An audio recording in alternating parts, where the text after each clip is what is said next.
Hello class 7. We had learned that heat travels from one place to another. Alright. So what are the methods it chooses to travel? So there are three methods of transfer of heat from one place to another. One is conduction, convection is the second one, the third one is radiation. Now conduction and convection, they require a medium in the sense molecules. Now there are molecules in solid, there are molecules in liquid, there are molecules in gases. So any of these molecules of solid medium, liquid medium or gas medium is required, otherwise the heat by conduction and heat by convection will not travel. Heat, in order to travel by these two methods, requires a medium, solid medium, liquid medium or a gaseous medium. Alright, whether it is solid medium, liquid medium or gas medium. Any medium is required. Without the presence of these mediums, conduction and convection will not happen. Now radiation does not require any medium.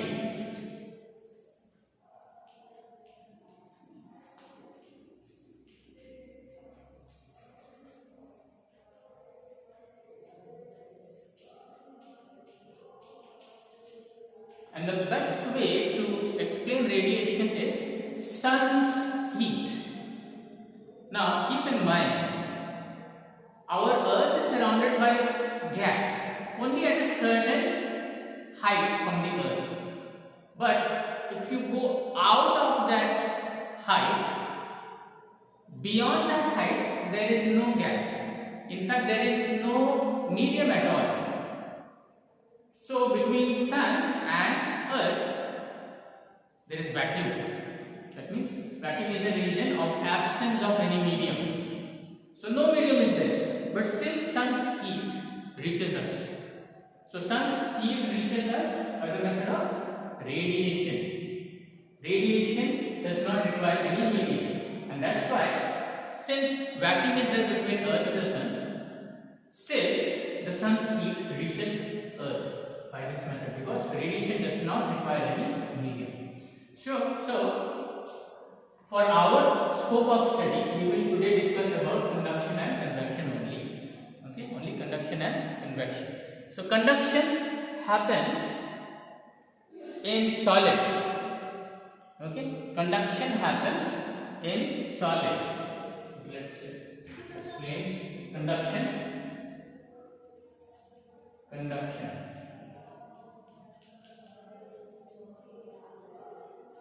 Conduction happens in solids. In liquids and gases, conduction is very poor. Okay, conduction doesn't happen in liquids and gases. So, what's the method by which conduction happens?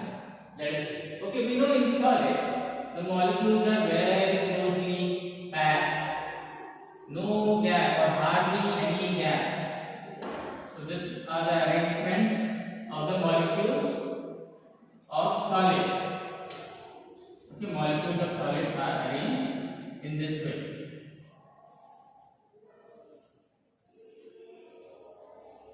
So suppose, now this is some solid whose molecules. The molecules are not just big. Okay, for explanation's sake, I am drawing it to be good for us to understand. Suppose at this point heat is applied.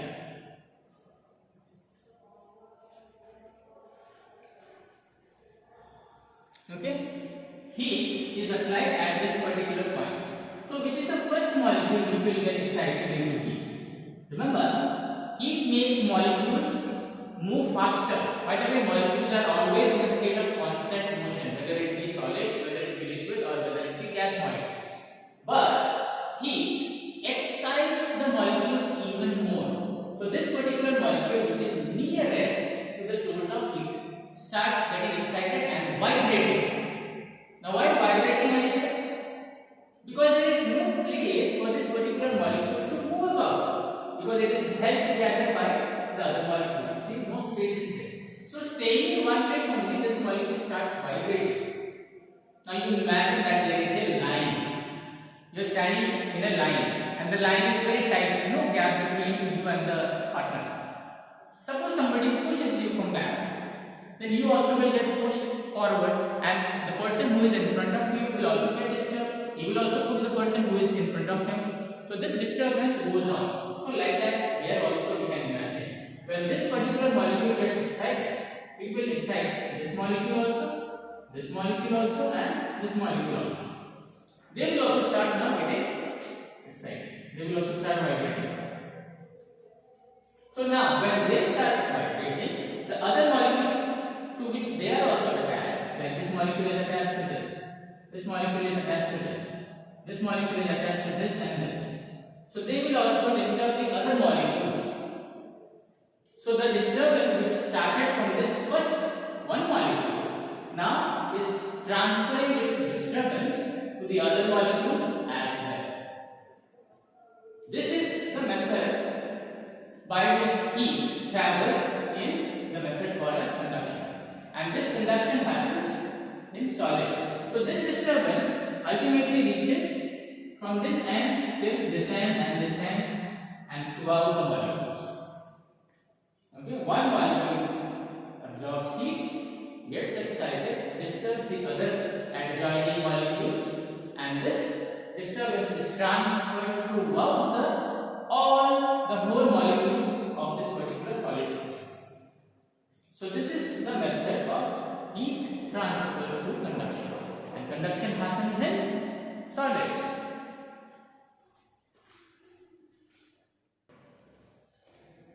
Okay, now let us discuss heat travel by convection, and convection happens in liquids and gases. Now let's imagine there is a container which contains some liquid, say water.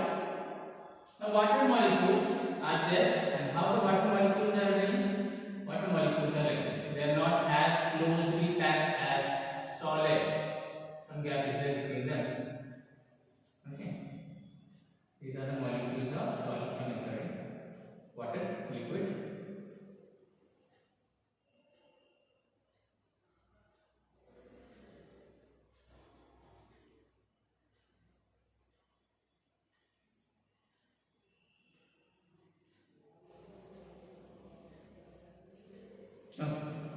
That's about it. For explanation's sake, these are the molecules of water with some gaps in between. Alright. So if you apply heat at this point, so the nearest molecules are these. Okay, this one, and this one. So they will absorb heat, and we know that when molecules absorb heat, they become excited and move. So when here, considering here, the gaps are there between molecules. Now unlike solids, the molecules could not leave its position, right? But now these molecules, after absorbing heat, now they will move from their place. And please keep in mind that any molecule which absorbs heat, their density becomes less and their mass also becomes less. So they become excited and they start moving upwards.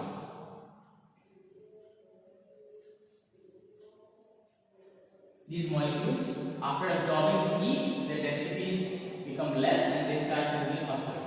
And in doing so, they collide with the other molecules also. And what heat they have received, they convey to the other molecules as they collide with each other. And these molecules also start moving upward. So as a result, all the molecules which are down near to the source of heat absorb heat and they start moving where? Upwards.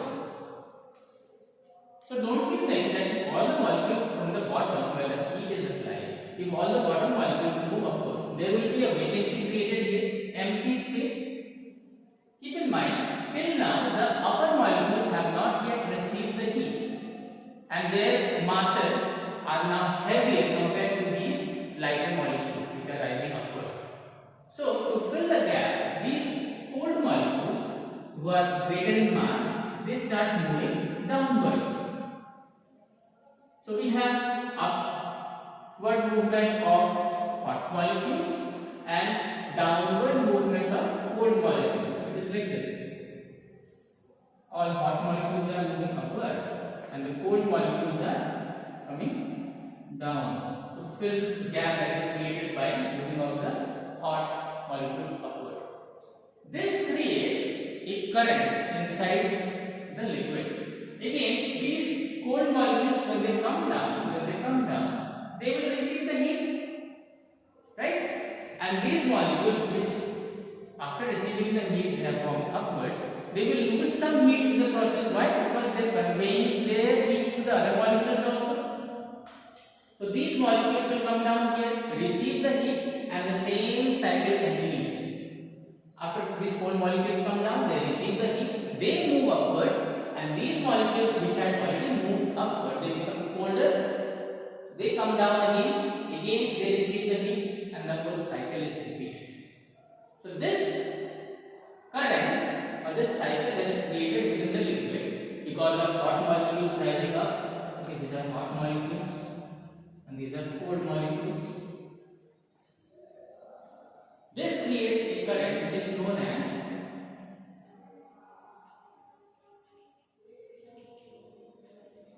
convectional current. We are studying convection, right? So the current which is set up within the liquid molecules is known as convectional current. The convectional current is set up by these movements of hot molecules and cold molecules in a cycle. So this is how the transfer of heat takes place in liquids. Same method is there for gases as well. Okay, in gases, when you heat gases, in gas the gaps are even more compared to liquid. The gaps between the molecules are even more, and so they also follow the same method, convection. Now, why convection cannot happen in solids? Yes, because in solids there are no gaps between molecules, so they cannot move or leave their original positions. They stay in their own positions and vibrate. That's how they can do and disturb the adjoining molecules. But in liquids and gases, there is space between the molecules. So the molecules are free to move from their original positions. And this movement is called convectional current.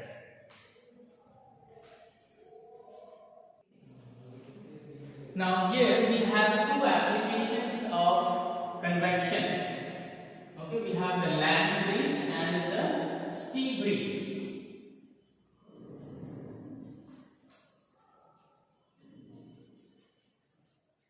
So we will discuss them one by one. Okay, land breeze and sea breeze. First, let us see land breeze. And before we discuss this, keep in mind that when the sun shines on land as well as sea is made up of water. So water bodies absorb heat slower than land. Land absorbs heat faster than the sea. Okay, land absorbs heat faster than the sea, and also land cools down. That means loses heat faster than the sea.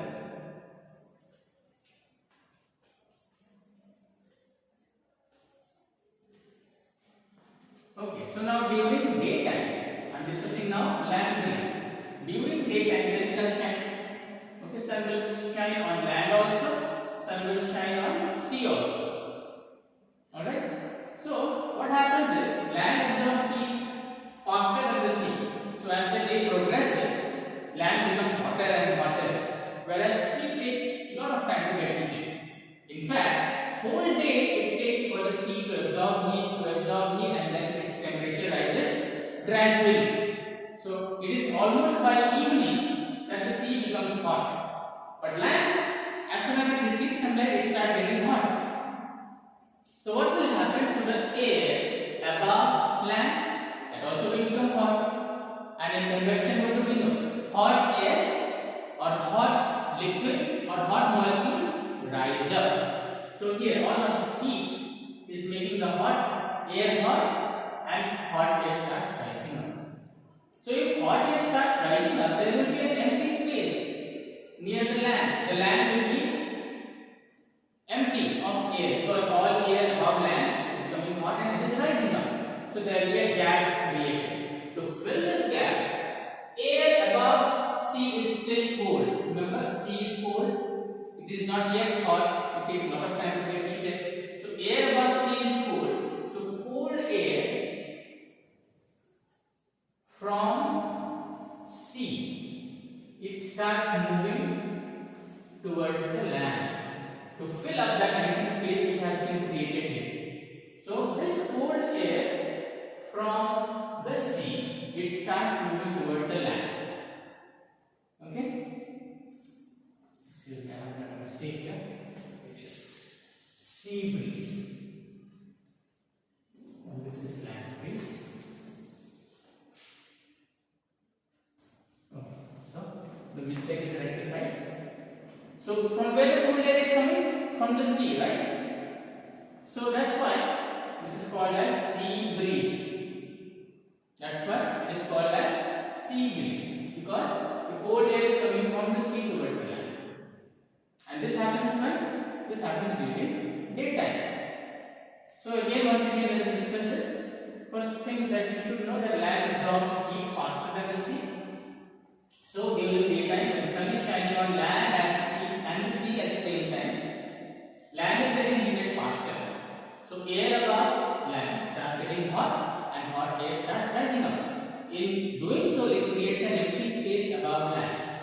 To fill that empty space, air above sea is still cold, because sea just takes lots of time to get heated. So air above sea is also cold. So that cold air starts rushing, and to fill the gap that is created on land because of hot air rising up, cold air starts moving towards the sea. So any person who is near the seashore on the land will experience cold air coming from the sea towards the land, towards him or towards her, and the person will feel cool, the cool breeze.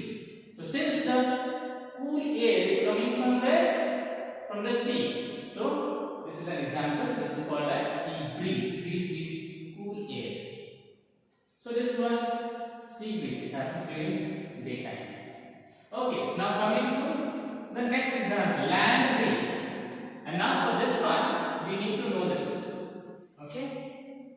For sea breeze, what we have learned, that land absorbs heat faster than the sea. Land also cools down faster. It absorbs heat faster also. It cools down also very fast. But sea takes a lot of time to get cold. Once it absorbs that heat, it takes a lot of time. More than the land, it takes time to get cold. So, what did I say? The sea takes whole day to absorb the sun's heat and becoming hot. So now evening time, or the time when the sun has already set, see, there is no sun, I have not drawn any sun.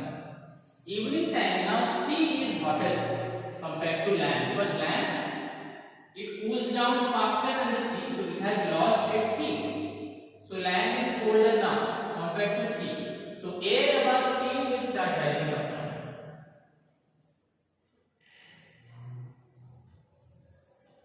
See, hot air is rising up from the sea. So it means the same thing which was happening during daytime in land is happening in the sea now, on the sea now. So hot air above sea rises up, so there is an empty space getting created because all hot air has gone above. So to fill that gap that has been created, land is cold, so cold air from the land now starts moving towards the sea. Okay, cold air. From where? From land. So if there is any ship over here or a boat sailing over here, okay, then that person who is on the boat will experience cold air coming towards himself or herself who is on the boat from the land. So where is the cold air coming from? It is coming from the land. So the breeze is called land breeze. When it is happening? During night time, or it starts from the evening, right? From the time the sun